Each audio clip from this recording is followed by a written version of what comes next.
사랑하는 주님, 감사합니다. 오늘도 귀한 말씀 주셔서 감사합니다. 오늘 말씀에서 이제 바울이 어떠한 이야기를 할지 기대가 되는데 그의 믿음의 고백과 메시지를 전하는 것이 우리 삶에도 온전히 심겨지게 하시고 우리도 바울처럼 믿음의 메시지를 전파하는 자들 될 수 있도록 성령님 인도하여 주옵소서. 감사합니다. 예수님 이름으로 기도드렸습니다. 아멘. 사도행전 22장에서 24장 말씀입니다. 22장. 사랑하는 내 형제요, 아버지이신 여러분, 나에 대해 미리 결론을 내리기 전에 지금부터 내가 하는 말을 잘 들어주십시오. 그들은 그가 히브리 말로 말하는 것을 듣고는 더 조용해졌다. 모두가 그의 말을 한마디도 놓치지 않으려고 했다. 그가 말을 이었다. 나는 길리기아의 다소에서 태어난 선량한 유대인입니다. 여기 예루살렘에서 교육받았고 랍비 가말리엘의 엄격한 지도 아래 우리 종교의 전통을 철저히 배웠습니다. 그리고 지금 여러분처럼 나도 항상 열정적으로 하나님 편에 있었습니다. 나는 이 도와 관련된 사람이면 누구나 추적하고 맹렬히 공격해서 하나님을 위해 죽일 준비가 되어 있었습니다. 나는 남자든 여자든 가리지 않고 가는 곳마다 그들을 잡아들여 감옥에 가두었습니다. 대제사장이나 최고회의 누구에게나 물어보면 그 사실을 확인할 수 있습니다. 그들 모두가 나를 잘 알고 있었습니다. 그러다가 나는 예수를 따르는 이들을 추적하고 체포하려고 우리 형제들이 있는 다마스쿠스로 떠났습니다. 나는 그들을 예루살렘으로 데려와서 형을 받게 하는 권한이 부여된 공문서를 가지고 있었습니다. 정오쯤 다마스쿠스 외곽에 이르렀을 때 하늘에서 눈부신 빛이 강하게 비쳤습니다. 나는 바닥에 쓰러졌고 시야가 흐려졌습니다. 그때 한 음성이 들렸습니다. 사울아, 사울아, 왜 나를 해치려고 하느냐? 나는 주님 누구십니까? 하고 물었습니다. 나는 내가 핍박하는 나사렛 예수다 하고 그분이 말씀하셨습니다. 동료들은 그 빛은 보았으나 그 대화는 듣지 못했습니다. 그래서 나는 주님, 이제 제가 어떻게 해야 합니까? 하고 물었습니다. 그분은 일어나서 다마스쿠스로 들어가거라. 앞으로 내가 해야 할 일을 말해줄 사람이 거기에 있다고 말씀하셨습니다. 그래서 우리는 다마스쿠스로 들어갔습니다. 내가 처음 계획한 것과는 전혀 다른 모습으로 그 성에 들어간 것입니다. 나는 눈이 멀어 볼 수 없었기 때문에 동료들이 내 손을 잡아 데리고 들어가야 했습니다. 바로 그때 아나니아를 만났습니다. 그는 우리의 율법을 잘 지키기로 소문난 사람입니다. 이것은 다마스쿠스 유대 공동체가 다 동의하는 사실입니다. 그가 와서 내 어깨에 손을 얹고 눈을 들어보시오 하고 말했습니다. 내가 눈을 들었는데 어느새 나는 그의 눈을 똑바로 쳐다볼 수 있었습니다. 다시 보게 된 것입니다. 그러자 그가 말했습니다. 우리 조상의 하나님이 그대를 택하셔서 그분의 활동 계획을 알게 하셨습니다. 그대는 의롭고 죄 없으신 분을 실제로 배웠고 그분의 말씀을 들었습니다. 이제 그대는 만나는 모든 사람에게 그대가 보고 들은 것을 증거하는 핵심 증인이 될 것입니다. 그러니 망설이지 말고 일어나 세례를 받으십시오. 죄를 깨끗이 씻어내고 하나님과 직접 사귀십시오. 정말로 아나니아가 말한 대로 되었습니다. 예루살렘으로 돌아온 뒤에 어느 날 나는 성전에서 하나님의 임재에 잠겨 기도하다가 그분을 배웠습니다. 하나님의 의롭고 죄 없으신 분을 뵙고 그분께서 하시는 말씀을 들었습니다. 서둘러라, 최대한 서둘러 여기를 떠나라. 여기 예루살렘에 있는 유대인들 가운데 어느 누구도 내가 나에 대해 하는 말을 받아들이지 않을 것이다. 처음에는 반대했습니다. 저보다 적합한 사람이 누가 있겠습니까? 제가 주님을 믿는 사람들을 핍박하고 회당에서 마구 때리고 감옥에 가두는 일에 얼마나 열중했는지 모르는 사람이 없습니다. 주님의 증인 스테반이 살해될 때에도 바로 그 자리에서 제가 살인자들의 겉옷을 들고 그들을 응원했습니다. 그러나 이제 제가 완전히 돌아선 것을 그들이 알고 있습니다. 그러니 제게 무슨 자격이 더 필요하겠습니까? 그러나 그분은 이유를 묻지 말고 가거라. 내가 너를 멀리 이방인들에게로 보내겠다고 말씀하셨습니다. 모여있던 사람들이 집중해서 듣다가 갑자기 소리를 질렀다. 저자를 죽여라! 버러지 같은 놈이다! 밟아버려라! 그들은 주먹을 휘둘렀다. 욕설이 쏟아졌다. 그때 지휘관이 끼어들어 바울을 병영으로 데려가려고 명령했다. 지휘관도 잔뜩 화가 치밀었다. 그는 이 일의 진상을 규명하기 위해 바울을 고문하고 신문하기로 결심했다. 그가 무슨 일을 저질러서 이런 폭력을 유발했는지 알아내고자 한 것이다. 그들이 그의 사지를 가죽끈으로 묶어 채찍질할 준비를 하는데 바울이 거기 서 있는 백부장에게 말했다. 공정한 재판도 없이 로마 시민을 고문하다니 이게 벌 맞는 일입니까? 백부장이 그 말을 듣고 곧장 지휘관에게 갔다. 도대체 무슨 일을 하신 겁니까? 이 사람은 로마 시민입니다. 지휘관이 돌아와서 신문을 맡았다. 내가 들은 말이 사실이요? 당신이 로마 시민이요? 바울이 말했다. 분명히 그렇습니다. 지휘관은 관심을 보였다. 나는 큰 돈을 들여서 시민권을 얻었소. 당신은 얼마나 들었소? 전혀 들지 않았습니다. 바울이 말했다. 한 푼도 들지 않았습니다. 나는 태어날 때부터 자유의 몸이었습니다. 그것으로 신문은 끝났다. 그 일로 지휘관에게 하나님을 두려워하는 마음이 생겼다. 그는 로마 시민을 결박했고 하마터면 고문까지 할 뻔했던 것이다. 이튿날 지휘관은 문제의 원인을 규명하고 유대인들의 고발에 배후가 있는지 알아보기로 작정했다. 그는 바울의 결박을 풀어주고 명령을 내려 대제사장들과 최고의회를 소집했다. 그들의 생각을 알아보기 위해서였다. 바울은 안내를 받아 그들 앞에 섰다. 23장. 바울은 침착하게 의회 의원들을 둘러본 다음 자신의 견해를 밝혔다. 친구 여러분, 나는 지금 이 순간까지 평생을 하나님 앞에서 깨끗한 양심으로 살아왔습니다. 그 말에 대제사장 아나니아가 격분했다. 그는 옆에 있던 사람들에게 바울의 뺨을 때리라고 명령했다. 그러자 바울이 응수했다. 하나님께서 당신을 치실 것이오. 이 위선자여. 율법대로 나를 심판한다고 거기 앉아 있으면서 율법을 어기고 나를 치라고 명령하는 것입니까? 측근들이 괘씸하게 생각했다. 어떻게 내가 하나님의 대제사장께 함부로 말하느냐? 바울이 놀란 듯이 행동했다. 그가 대제사장인 줄 내가 어찌 알 수 있었겠습니까? 그는 대제사장답게 처신하지 않았습니다. 여러분 말이 맞습니다. 성경에도 백성의 통치자를 욕하지 말라고 했습니다. 미안합니다. 의외의 일부는 사두개인으로 일부는 바리새인으로 구성되었다. 그 둘이 서로 얼마나 미워하는지 알고 있던 바울은 그들의 적대감을 이용하기로 했다. 형제 여러분, 나는 대대로 바리새인 집안에서 태어난 충실한 바리새인입니다. 내가 이 법정에 끌려온 것도 바리새인으로서의 내 신념인 죽은 사람들의 소망과 부활을 믿었기 때문입니다. 그가 이렇게 말하자 의회는 바리새인과 사두개인으로 완전히 갈라져 뜨거운 논쟁을 벌였다. 사두개인들은 부활이나 천사, 심지어 영의 존재도 부인하는 사람들이었다. 그들은 눈에 보이지 않으면 믿지 않았다. 그러나 바리새인들은 그 모두를 믿었다. 그러다 보니 큰 언쟁이 벌어진 것이다. 그때 바리새인 쪽의 종교학자 몇 사람이 언성을 높이면서 반대편 사두개인들의 말문을 막았다. 우리는 이 사람에게서 아무 잘못도 찾지 못하겠소. 만일 어떤 영이나 천사가 이 사람에게 말한 것이라면 어찌하겠소.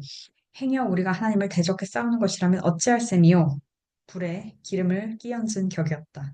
언쟁이 달아올라 너무 해지자 지휘관은 행여 그들이 바울의 사지를 찢어 죽이지는 않을까 두려웠다. 그는 병사들에게 바울을 거기서 빼내어 병영 안으로 다시 호송해 가라고 명령했다. 그날 밤 주님께서 바울에게 나타나셨다. 괜찮다. 다 잘 될 것이다. 지금까지 너는 여기 예루살렘에서 나의 훌륭한 증인이었다. 이제 너는 로마에서 내 증인이 될 것이다. 이튿날 유대인들이 바울을 해치려고 음모를 꾸몄다. 그들은 그를 죽이기 전에는 먹지도 않고 마시지도 않기로 엄숙히 맹세했다. 40명이 넘는 자들이 이 살인 동맹에 맹세하는 의식을 갖고 대제사장과 종교 지도자들을 찾아갔다. 우리는 바울을 죽이기 전에는 아무것도 먹지도 않고 마시지도 않기로 엄숙히 맹세했습니다. 다만 여러분의 도움이 필요합니다. 의회에서 죄목을 더 자세히 조사하려고 하니 바울을 다시 보내달라고 지휘관에게 요청하십시오. 나머지는 우리가 알아서 하겠습니다. 그가 여러분 근처에 오기도 전에 우리가 죽여버리겠습니다. 여러분은 그 일에 휘말리지 않도록 하겠습니다. 바울의 외조카가 그들이 매복을 모의하는 이야기를 엿듣고 즉시 병영으로 가서 바울에게 이 사실을 알렸다. 바울은 백부장 하나를 불러서 말했다. 이 청년을 지휘관에게 데려가 주십시오. 그가 중요하게 들을 말씀이 있습니다. 백부장이 그를 지휘관에게 데리고 가서 말했다. 죄수 바울이 이 청년을 지휘관님께 데려가 달라고 했습니다. 긴히 드릴 말씀이 있다고 합니다. 지휘관이 그의 팔을 잡고 안쪽으로 데려갔다. 무슨 일이냐? 나한테 할 말이 무엇이냐? 바울의 외조카가 말했다. 유대인들이 바울을 해치려고 음모를 꾸몄습니다. 그들은 그의 죄목을 더 자세히 조사해보겠다는 구실로 아침 일찍 바울을 의회로 보내달라고 지휘관님께 부탁할 것입니다. 하지만 그것은 바울을 당신의 보호에서 빼돌려 살해하려는 속임수입니다. 지금 40명도 넘는 사람들이 숨어서 바울을 기다리고 있습니다. 그들은 바울을 죽이기 전에는 먹지도 않고 마시지도 않기로 맹세했습니다. 그들은 이미 매복을 끝내고 이제 지휘관님께서 그를 보내기만 기다리고 있습니다. 지휘관은 이를 아무한테도 입 밖에 내지 마라 하고 주의를 주어 그를 돌려보냈다. 지휘관은 백부장들을 불렀다. 가이사랴로 떠날 병사 200명을 준비시켜라. 기병 70명과 보병 200명도 함께 오늘 밤 9시까지 행군할 준비를 해두어라. 바울과 그의 소지품을 실을 노새도 두어 마리 필요할 것이다. 그 사람을 벨릭스 총독에게 무사히 넘겨야겠다. 그리고 그는 이렇게 편지를 썼다. 클라우디오 루시아가 벨릭스 총독과 같게 안녕하십니까. 이 사람은 내가 유대인 무리에게서 구해낸 자입니다. 그들이 그를 잡아서 죽이려고 할 때 그가 로마 시민인 것을 알게 되었습니다.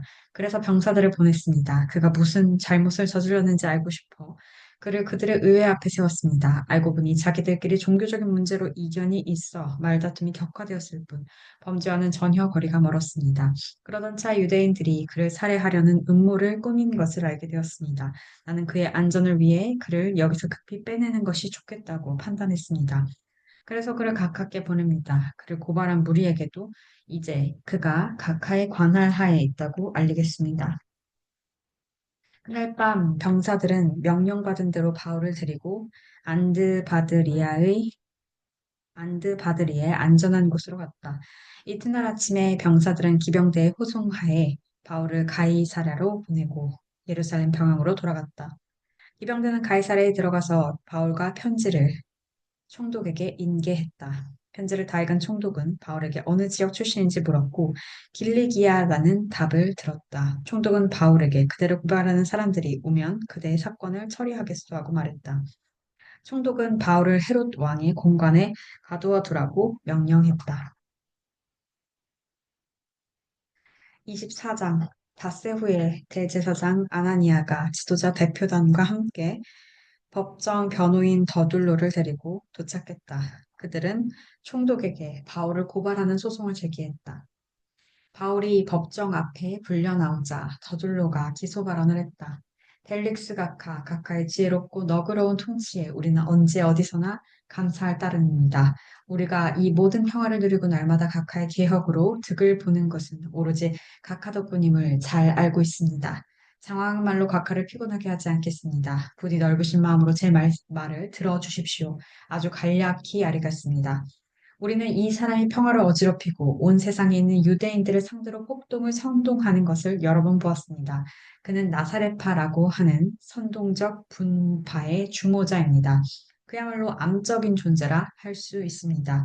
우리는 그가 우리의 거룩한 성전을 더럽히려고 하는 것을 목격하고는 그를 체포했습니다. 직접 신문에 보시면 이 모든 고발 내용을 확인하실 수 있을 것입니다. 유대인들도 이 말에 흡세했다. 직접 들어보십시오. 맞는 말입니다. 총독이 몸짓으로 바울에게 이제 그의 차례가 되었음을 알렸다. 바울이 말했다. 총독 각하, 지난 여러 해 동안 총독께서 얼마나 공정하게 우리를 재판하셨는지 압니다. 그래서 나는 총독님 앞에서 나 자신을 변호하게 된 것을 다행으로 여깁니다. 나는 본국에 돌아온 지 겨우 열 이틀 되었습니다. 날짜 관계는 쉽게 확인하실 수 있습니다. 나는 오순절에 예루살렘에서 예배를 드리기 위해 일부러 왔고 도착한 이후로는 줄곧 내 일에만 충실했습니다. 내가 성전에서 논쟁을 벌이거나 거리에서 무리를 선동하는 것을 보았다고 말할 수 있는 사람은 아무도 없습니다. 저들의 고발 내용 중에 증거나 증인으로 입증할 수 있는 것은 단 하나도 없습니다. 그러나 내가 이것 하나는 기꺼이 인정합니다. 저들이 막다른 길이라고 비방하는 이 도에 유념하여 나는 우리 조상이 섬기고 예배한 바로 그 하나님을 섬기고 예배하며 우리의 성경에 기록된 것을 전부 받아들입니다. 또한 나는 하나님께서 선한 사람이든 악한 사람이든 죽은 사람들을 다시 살리실 것이라고 소망하고 기대하며 살고 있다는 것도 인정합니다. 만일 이것이 죄가 된다면 나를 고발한 사람들도 나 못지않게 유죄입니다. 나는 모든 일에 하나님과 내 이웃들 앞에 깨끗한 양심을 지키려고 최선을 다해왔습니다. 나는 여러 해 동안 본국을 떠났다가 이제 돌아왔습니다. 떠나 있는 동안에 나는 가난한 사람들을 위한 헌금을 모아서 성전 예물과 함께 가지고 왔습니다. 바로 그 예물을 드리면서 성전에서 조용히 기도하고 있는 나를 저들이 본 것입니다. 모여든 무리도 없었고 소란도 없었습니다. 에베소 근방에서 온 몇몇 유대인들이 이 모든 소동을 일으켰습니다. 그런데 보시다시피 그들은 오늘 이 자리에 없습니다. 그들은 겁쟁이입니다. 너무 겁이 나서 총독님 앞에서 나를 고발하지 못하는 것입니다. 그러니 내가 무슨 죄를 짓다가 잡혔는지 여기 이 사람들에게 물어보십시오. 말재주가 뛰어난 더들로 뒤에 숨지 말라고 하십시오. 저들이 나에 대해 내세울 수 있는 것은 내가 의회에서 외친 내가 이 법정에 끌려온 것은 내가 부활을 믿기 때문입니다. 라는 이 한 문장뿐입니다. 총독께서는 이 말이 형사사건의 근거가 된다고 보십니까? 벨릭스는 주저했다. 그는 보기보다 이 도에 대해 훨씬 많이 알고 있어서 바로 그 자리에서 사건을 종결지을 수도 있었다. 그러나 정치적으로 가장 좋은 수가 무엇인지 확신하지 못해 시간을 끌었다. 지휘관 루시아가 오면 그대의 사건을 결정짓겠소. 그는 백부장에게 바울을 수감하라고 명령하면서 한편으로 바울에게 어느 정도 출입의 자유를 허락해 동료들의 그를 돌보는 것을 막지 않았다. 며칠 후에 벨릭스와 그의 유대인 아내 드루실라가 바울을 불러다가 예수 그리스도를 믿는 삶에 대해 이야기를 들었다. 바울이 하나님과 그분의 사람들과의 바른 관계, 도덕적으로 훈련된 삶, 다가올 심판을 계속 강조하자 벨릭스는 마음이 너무 조여오는 것 같아 불편해서 글을 내보냈다. 오늘은 됐어. 시간이 있을 때 다시 부르겠소.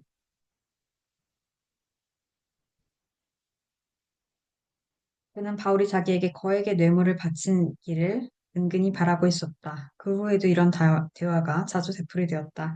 그렇게 2년이 지난 후에 벨릭스 후임으로 보르기오 베스도가 그 자리에 부임했다. 델릭스는 유대인들의 환심을 사려고 정의를 무시한 채 바울을 감옥에 내버려 두었다. 아멘. 사랑하는 주님, 바울이 전하는 주님의 메시지는 굉장히 단순합니다. 그가 하나님의 자비로운 은혜를 입어서 죄사함을 받고 구원을 얻어서 완전히 새로운 삶을 살게 된 것입니다. 계속해서 그 이야기를 반복하고 있고, 반면에 그것을 받아들이지 못하는 이들은 끝없이 바울을 죽이려고 합니다.